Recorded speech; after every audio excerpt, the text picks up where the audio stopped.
संविधान सभा में लंबी चर्चा के बाद फैसला किया गया कि हिंदी को राष्ट्रीय भाषा बनाया जाएगा और इंग्लिश को 15 साल तक एसोसिएट ऑफिशियल लैंग्वेज के तौर पर यूज किया जाएगा।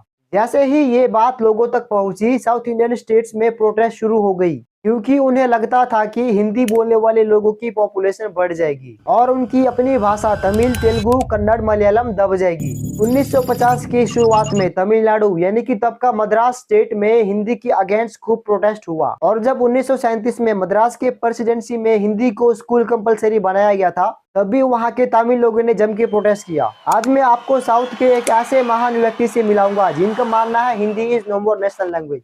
अभी मैं गाली नहीं दे सकता। नहीं, गाली नहीं देना। अब फैमिली देखती है, वरना मैं ऐसे गाली दूं, ऐसे गाली दूं ना, जिंदगी भर याद रखें ये बड़े हुए। साउथ के जाने माने एक्टर किच्चा सुदीप बहुत पहले से कन्नड़ फिल्म इंडस्ट्री में काम कर रहे हैं। इन महापुरुष ने 22 अप्रैल 2022 को ट्विटर में लिख के ट्वीट किया, हिंदी अब राष्ट्रीय भाषा नहीं रही। साथ साथ में ये भी लिखा, आज हम ऐसी फिल्में बना रहे हैं जो हर जगह से सफल हो रही है, वो भी हिंदी पर निर्भर हुए बिना। कुछ समय बाद बॉलीवुड एक्टर अजय देवगन ने हिंदी में लिखते हुए रिप्लाई दिया, मेरे भाई आपके अनुसार अगर हिंदी हमारी राष्ट्रीय भाषा नहीं है तो आप अपनी कन्नड़, तेलुगु, तमिल फिल्मों को हिंदी में डब करके क्यों रिलीज करते हैं? और बड़े गर्व के साथ कहा, हिंदी हमारी नेशनल लैंग्वेज थी, है और हमेशा रहेगी। पाकिस्तान में हिंदी मुख्य धारा की भाषा नहीं है और ना ही हिंदी वहाँ की सरकारी या राजकीय भाषा है। फिर भी पाकिस्तान के काफी सारे लोग हिंदी बोलने और आसानी से समझने में सक्षम है।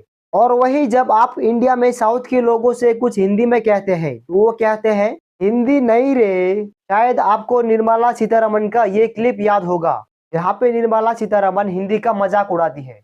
ऑनरेबल मेंबर चिट्ठी लिखी है, लिखा है, आई डोंट माइंड, आप समझ रहे हो बात। 1947 में जब भारत आजाद हुआ था तब साउथ में हिंदी में बोलने वालों की संख्या काफी कम थी। उस समय हिंदी मुख्य रूप से उत्तर भारत यानी कि नॉर्थ की भाषा थी।